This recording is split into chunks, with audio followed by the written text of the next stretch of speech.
Frida Kahlos selvportræt, en brækket rygsøjle, er der tale om et konstrueret rum. Og det vil altså sige, at Frida hun står i sådan et urealistisk univers, så rummet det er som sagt helt klart konstrueret. Altså det er slet ikke nogen naturlig opstilling, som billedet kunne være dannet ud fra. Og hvis vi sådan kigger på dybden i billedet, så er der skabt rigtig god dybde ved hjælp af brug af f.eks. skygger. Fordi at det er meget tydeligt, at Frida hun står forrest i billedet, og der er dybde i forskellige lag af ørkener i mellemgrunden. Så skyggerne de er blevet brugt rigtig flittigt til at danne det her dybde i billedet. Og selvportrættet det opbygges således, at vi i forgrunden ser Frida Kahlo, i mellemgrunden en slags ørken, tør ørken med en masse forskellige huller i, og så i baggrunden ser vi en overskyet himmel. I selvportrættet så er der dannet illusionsrum, og det vil altså sige, at der i selvportrættet er anvendt virkemidler, som skal bevirke, at der bliver skabt en illusion af dybde. Perspektivet det vil hverken være fugleperspektiv eller fredperspektiv, så dermed så er det normalt perspektiv, som er blevet anvendt. Og der er også blevet anvendt en smule farveperspektiv, og det kan man se, fordi at Frida i forgrunden, hendes farver de er meget tydelige og mættede, hvorimod baggrunden i himlen for eksempel, der er farven kun svagt mættet, og den er en smule sløret. Så det vil altså sige, at det her farveperspektiv det er med til også at skabe en slags dybde i billedet. Hvis vi så lige kigger på kompositionen, så kan vi se her, at der er blevet anvendt en masse forskellige linjer i billedet, og de går i hver deres retning. Det vil sige, de er dynamiske, og det er med til at skabe en masse bevægelse og uro, og sådan, ja, generelt bare uro og mystik i billedet. Hvis vi kigger på fladerne, så er alle fladerne klart defineret, og der er overhovedet ingen tvivl om, hvad der er hvad i billedet. Altså alle diverse former, de er meget tydeligt fremstillet og rummeligt formet. Og i billedet ses det samme farvepræg hele vejen rundt, nemlig sådan et lidt monotont frempræg, eller farvepræg, med neddæmpede farver. Og det vil altså sige, at der ikke er nogen iøjnefaldende farver eller noget, sådan, der sådan siger, wow.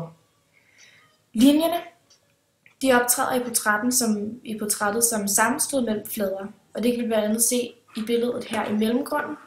Den optræder tydeligst mellem de aflange revner her i ørkenen, men den optræder også her i baggrunden, eller i mellemgrunden og baggrunden. Og her der optræder linjen som forholdsvis nervøse linjer, og som mildt kantede linjer. Og alle linjerne i billedet de er stort set det samme, eller de er ensartede, kan man sige. Lyskilden den er skjult, og den kommer sådan lige på hårdt. Der findes egen skygge på Fridas klæde her rundt om hofterne. Og der findes også egen skygge mellem reverne her i mellemgrunden i den her tørre ørken.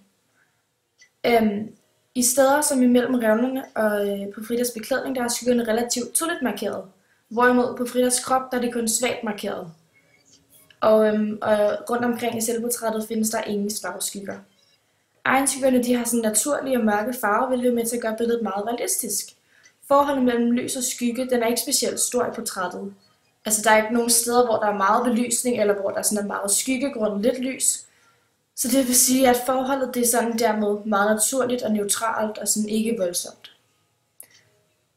Den hvide farve, den dominerer helt klart i billedet. Det er sådan den farve, der lyser mest op, og den farve, der træder stærkest igennem billedet. Nogle andre farver, der også indgår i billedet, det er f.eks. nogle forskellige afledte nuancer af farven brun. Den her brune farve, den er sådan, det kan man sige er en relativt dyster farve. Så sammen, den her brune, den skaber sammen med den hvide farve en mørk lys kontrast og en varm kold kontrast.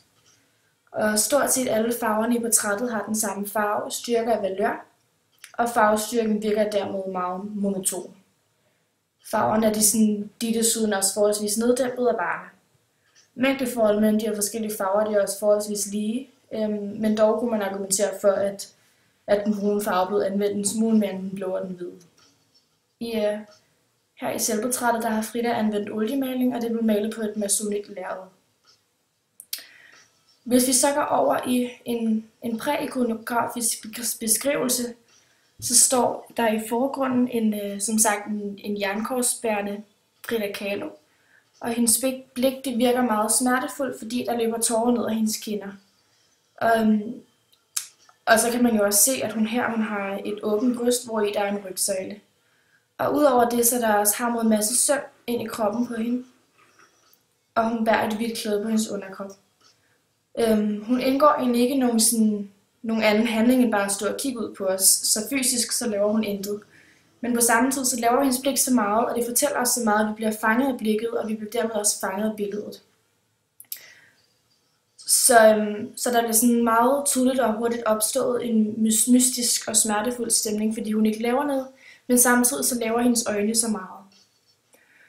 Symboler i værket. Altså man kan sige, at der er rigtig mange symboler i det her selvportræt, men først og fremmest så kan vi kigge på de masse søm, der er hamret ind i Fridas krop. Og alle de her søm, de skal symbolisere den evigt store smerte, som Frida hun gennemgik efter hendes vildulykke som 18-årig. Den her ulykke, den forvoldte hende en permanent smerte i hele hendes krop resten af hendes liv. Og det var så stor en smerte, hun ofte ikke engang kunne ligge ned, så ondt det gjorde. Men så skal de her søm, som sagt, så symbolisere den her smerte, hun har i hele hendes krop. Udover sømmene, så er den ødelagte søjle inde i hendes krop også et meget tydeligt symbol. Fordi at det skal symbolisere, at hendes faktiske rygsøjle er ødelagt, og dermed forvolder hende en masse smerte sammen med sømmene. Så der er generelt rigtig mange symboler på smerte i det her billede. Men udover at hun har ødelagt sin rygsøjle, så kan det også symbolisere, at hendes stolthed og formalitet er ødelagt, også som et følge af vildulykken. Og grunden til, at det kan tænkes, det er, at hun har malet en faktisk søjle i stedet for en rygsøjle. Og den her søjle, den kan sådan symbolisere noget stolthed og formalitet, som her på billedet er blevet udlagt. De her to symboler og alle de andre eksisterende symboler i billedet, de kræver helt klart en speciel viden om Frida og hendes historie for ligesom at fortolke det. Altså man kunne sagtens sige, at man sådan udefra og objektivt godt kan fortolke, hvad de forskellige symboler betyder. Men for ligesom at fortolke, hvad de betyder for Frida og hvad de betyder i forhold til billedet, så skal man helt klart have en speciel baggrundsviden om hendes liv, og det er for eksempel omkring den her bilulykke og omkring hendes smerte, som hun har haft i hele hendes liv. Og i selvportrættet er motivets funktion helt klart symbolsk. Billedet, eller budskabet i billedet træder i kraft igennem symbolikken, som sagt. Generelt så er den her metode med at bruge mange symboler, det bruger Frida rigtig, rigtig tit, og hun bruger rigtig tit en masse forskellige og tvetydige symboler i hendes billeder. Så man kan sige, at det her med at bruge mange symboler, det er helt klart et af Fridas særtræk. Hvis vi så lige skal sammenligne det med et andet billede, så har jeg valgt at sammenligne det med Van Goghs selvportræt. Og når man sammenligner de her to portrætter, så kan man se, at der er rigtig mange ligheder faktisk. Til at starte med, så har Van Gogh også brugt farvesymbolik, i det han har malet sit hoved som lidt guligt. Og den her gulige farvekulør i ansigtet skal symbolisere en mental sygdom.